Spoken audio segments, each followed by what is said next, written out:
It's time for the 2023 WNBA season. I'm excited. I know you are as well. You've been betting this for quite a while. And I have to know, were there any win totals that jumped out to you? Because this is not a market that we've always had. Right. No, I would say there's five or six that have my attention. And I think it starts at the top. It's interesting with the Liberty and Aces. Obviously, it's expected to be a two-horse race. They have the two highest win totals. And in a 40-game season, having a 30 and a half is pretty high. 75% of your games, obviously. I would not bet the Aces either way. There could be some complacency. And if you remember at the end of last year, Becky Hammon was tweaking her rotation and substitution, and they lost some games. And she was playing the long game and trying to figure out the best sort of lineups and mixing things up. Just knowing that she's all about the long game and from the pop coaching tree, I just every win matters when you're talking about over 30 and a half. So I would not bet that, but I would bet the Liberty over 29 and a half. I mean, you bring in two former MVPs, and I think there's the hunger component too. I think they want the higher seed. Obviously, Aces are off a championship. I think the Liberty are coming in full blast. And then adding Vandersloot as well. I mean, it's just the perfect pieces around Ionescu. And obviously she's a scorer, but she's also a facilitator. And I just love the depth. So even if they do some load management, you have the two bigs off the bench, even backing up Jonquel Jones. So I think Zoo's going to take a giant step forward in her development. Laney can obviously play a bunch of minutes, so I love her game. So they're going to be a team that's going to be pretty loaded, even when is Johannes going to come off the bench? Like it's incredible. So I just think when she's back from France, right? When you get I think 30 wins is so doable with the perfect storm, new coach, all that. I think the depth is the key for them, and why I like that's like my favorite win total, to be honest. one last question, because on Tuesday we had some news break that Becky Hammon is going to be suspended for the first two games of the season without pay. The Aces win total is 30 and a half. I don't think this influences that a lot. I still think 31 wins is a big ask out of a team in a 40-game season, so I still lean under on this. Do you think that impacts anything? Yeah, it's a great question. I tend to agree with you. I don't think it's a big impact. I think that Hammond and the Aces are the type of the organization that really has kind of that, it's top to bottom, it's bottom to top. There's kind of leadership at all levels. Asia Wilson, I feel like, coach the game. She's one of the smartest players in the league. She could kind of like take a game or two and, kind of just be out there as a leader and kind of getting things done. So that's a total that I've kind of stayed away from the most part. I lean maybe a tiny bit over.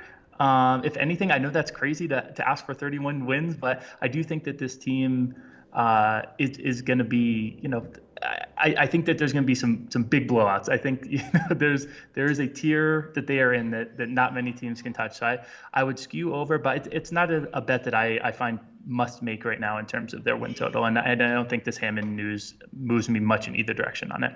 Mark Schindler, what are your predictions for the 2023 WNBA season? What do you got?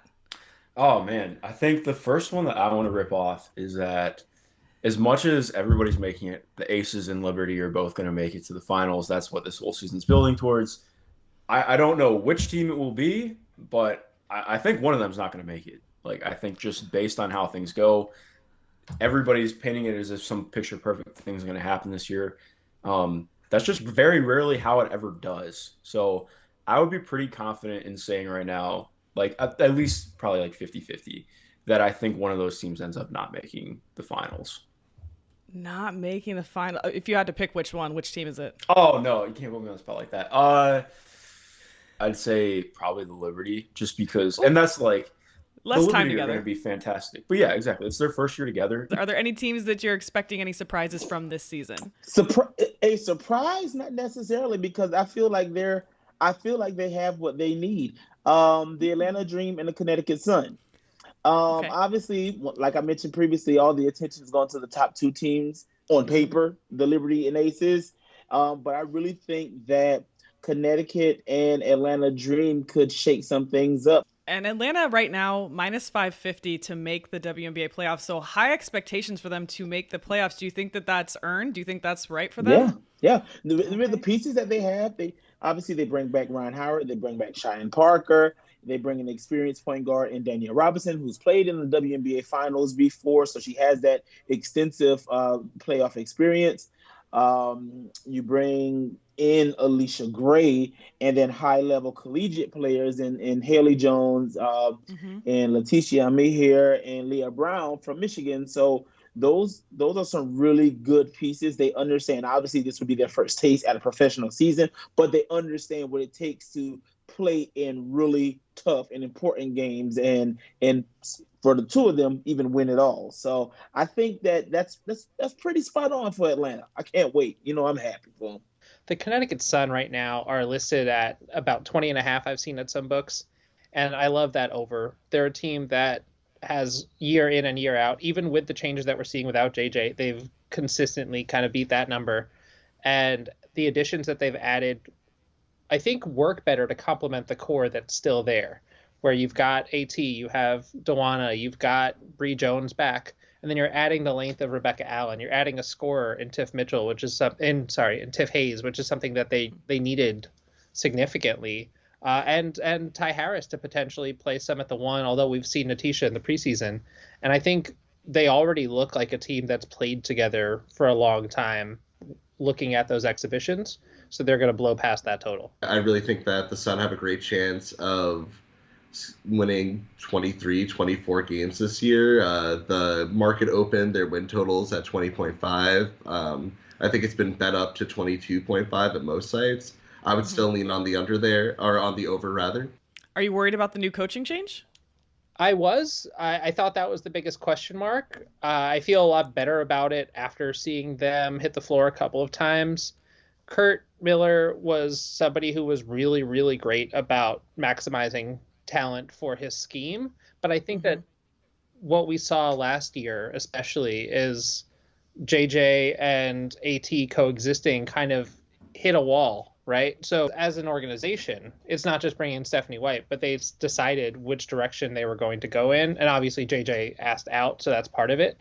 But to know that they're building around the core that they already had there and just trying to complement those pieces instead of doing a big overhaul, I still feel like there's enough there that we can enjoy that continuity. I asked Miles this as well. Are you worried about the coaching change? They lost Kurt Miller to the Sparks. That's the biggest thing I would say is, Stephanie White is a very experienced head coach, coached the Fever, coached at Vanderbilt. We haven't seen her really win at a high level yet. But I think this is a great roster to try to have her cut her teeth in the pros a little bit more with. But yeah, if there is a red flag in this equation, it is the coaching. I also bet the Sun over 22.5 wins. I love Courtney Williams, and I hate that she's off the team. She's like one of my favorite players to watch, but they're going to be really good, I think. I just think they're going to be just fine. Like last year was Brianna Jones. What did they say? They have 6 starters. She's going to take more of a responsible. And I think a signing like Rebecca Allen helps them too. Especially with the length. Right, and hopefully Carrington can take a step forward in her development. So they'll be fine as long as Heidman can kind of hold her own without the dual backcourt with Williams gone. But 22.5, I mean, look, 20 is 500 ball. So if you can get 22.5, I like it. My favorite one is the Connecticut Sun over. This is a team that, lost a couple of big pieces. And I think the reason we're seeing their win total so low is, the significant coaching change that they have. Kurt Miller is one of the best in the business. He's now on the opposite coast, seeing what he can do in LA. But I think the roster here in Connecticut still, if it stays healthy, which I'll get to at the very end of the cap, if it can stay healthy, is a team that should kind of fly past this number. This was a team that had the best net rating in the W last year. If you prorate that net rating kind of out over a full 40-game season, it's like a 32-win team. So being able to get them at around 21.5, 22.5, depending on your book, to me is a must bet right now. There's a little bit of worry on their depth. It is a little bit older team that can be a little bit injury prone, but I think there's enough baked in, continuity wise. You're slotting Brianna Jones in for Jonquel Jones, which is a move that was being made sometimes in the postseason anyways. Jonquel's amazing, but I think Brianna Jones is really going to, as she makes the leap from 6th Woman of the Year into the starting lineup, I think she's going to hit the ground running. I think she's going to have an outstanding year. They're going to miss Courtney Williams, but they got Tiffany Hayes. She can kind of slot in like for like as well and should be able to provide a lot of scoring. You actually pointed out a really interesting market, though, that we saw on FanDuel, which was teams to have 25 or more wins. Again, the season is bumped up to 40-game season this year, which is 4 more than last year. So keep that in mind as you look at these win totals. But teams to win 25 or more games, that's a big ask. The Aces won 25 last year.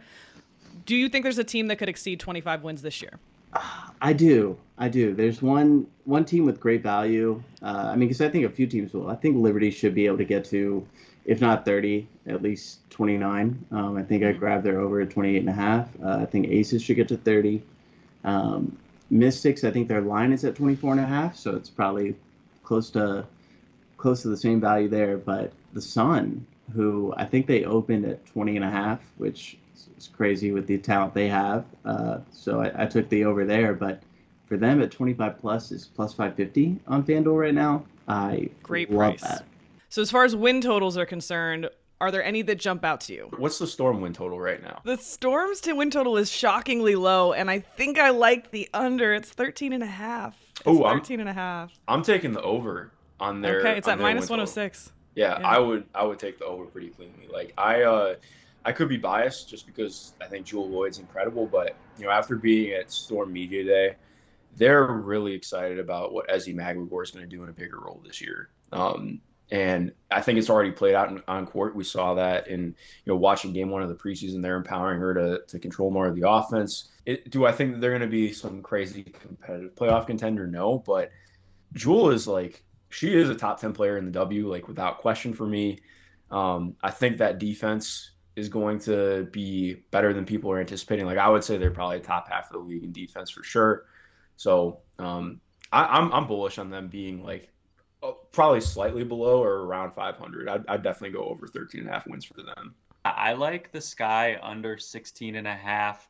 I just think that there's too many new pieces who are going to take a while to fit together, number one, and they're all pretty similar in terms of being high volume, low efficiency scorers. There's not a lot of elite defense on this team. Kalia Copper is maybe an exception, and Elizabeth Williams once she comes back from her concussion. But this team is going to have, I think, a lot of tougher time on both ends of the ball than they did last year. They didn't really replace that core with anywhere near the same type of talent and just the same type of players. So I'm going under 16 and a half. I'm looking under on the Minnesota Lynx. That number is around This is 17. my favorite. Yeah, this is around 17 and a half at most books. You may be down to 16 and a half. That's around the edge of where I would like it. There's not a ton of flexibility on these win total caps, right? It goes from a good bet to an iffy bet really fast. So this Minnesota Lynx team, I think they're looking ahead to some seasons. It's kind of they're never going to say a rebuild. Cheryl Reeve would rather Playing the long game. Yeah, playing the long game is a better way of putting it. There's a lot of talk about Nafisa Collier coming back. I think she is. She's one of the best players in the league, probably top 15, 20, that is an amazing return for them. She only played in about 4 games last year, but they're missing Sylvia Fowles. That to me is as missing as big a piece as Nafisa coming back. And this was a team that was right on the fringe of the playoffs last year, missed it for the first time in forever. I think Diamond Miller is going to get a lot of looks on the offense, which I think is good again for playing the long game. But in a rookie year, it's really hard to have a rookie come in and be driving what it can be like an outstanding offense. They're missing a lot of pieces kind of at key positions. Their point guard, I think they're going to maybe have Tiffany Mitchell look to rerunning the show. There's some potential there, but again, this seems like a season where they're trying some things out, and they wouldn't hate having a high lottery pick, and adding to that core of Nafisa Collier and Diamond Miller for really the long haul look at this team. My 4 teams who are not making the playoffs are Mercury, Sparks, Wings, and Lynx. Why are you so low on the Mercury? I'm curious. Just the questions surrounding Skylar, I'm not really sure when she's coming back. Obviously, BG is not at the level that she wants to be at yet, which is completely fine. She deserves all the time that she needs. To your point about the Mercury, if you're confident that they're going to miss playoffs, plus 870 to miss playoffs at FanDuel, I think that's a big number. Do you have thoughts on who's going to make or miss playoffs? Because that middle section is really hard to predict. I know. As I was writing my list, I was like, uh-oh, where do I put these teams? What am I wrong? But essentially, it's my top 3 are Aces, Liberty, Mystics. And then in terms of the rest, I have the Connecticut Sun in 4th. I think they're still going to be really good. They kept basically the majority of the core. I know they lost JJ, they lost Courtney Williams, but I still think they're going to be really good. Like they kept Brianna Jones, and I think like that's a big thing for them. Then I have the next two, maybe kind of like hot takey that they'll finish this high. But I have the Atlanta Dream and the Indiana Fever at like 5 and 6. I think they're both going to be better than people think they are going to be. And like with the Fever, I think it's either going to be the Fever at 6? Yeah, I did. I think it's either going to be Dano's going to love to hear that. Let's talk about the Fever, the Baby Fever, as I affectionately call them, and still the Baby Fever. Added first overall draft pick this year, Aaliyah Boston. Only won 5 games last year. They get 4 more on the schedule this year. Win totals opened around 7.5. We've seen these bet up to 9.5 in some spots and even 10.5. I gave out under 10.5 in my season preview. What do you think we'll see from the Fever this year? Yeah, I jumped hard on 7.5. I think I put that probably is my heaviest future. I think the talent is just dispersed around the league a lot more, and I think you get a lot. We already saw a lot of growth with some of the players who were rookies last year who played a lot of minutes. I think Lilissa Smith could have a huge year. I saw her play at Athletes Unlimited and was super impressed by how dominant she looked. We know what we're getting with Aaliyah Boston. I think she looked pretty great in her preseason minutes. She looks WNBA ready, which is hard to do. So yeah, I mean, I think 10.5 will be, if they get over that, they have a good shot for this play that I'm giving out, which the odds are a little wild, but Fever to make the playoffs plus 2,200. I was on it at plus 1,200, embarrassingly enough, and I had to grab a little more, and gives me a reason to watch and root for the Fever every night they play. I think Kelsey Mitchell wasn't an all-star last year, huge snub. So she's got something to prove as well. I think she's one of the best guards in the league. It's a lot of talent on this roster, new coach, culture's being reset. I'm excited. Yeah. So the Baby Fever are going to take a big step forward this year. It's time to walk. It's time to run. If they make the playoffs, I might get a Baby Fever tattoo. I love that. Like I haven't heard. We're recording this. This is on video. I can hold this against you later. Well, You're going to have to get the tattoo. One. I lost an under. I'm getting a tattoo of Ollie on my leg. Unfortunately, I lost an NCAA tournament game I was so confident about. But I love just hearing the words Baby Fever again. So thank you for that. That made me feel like this week is real.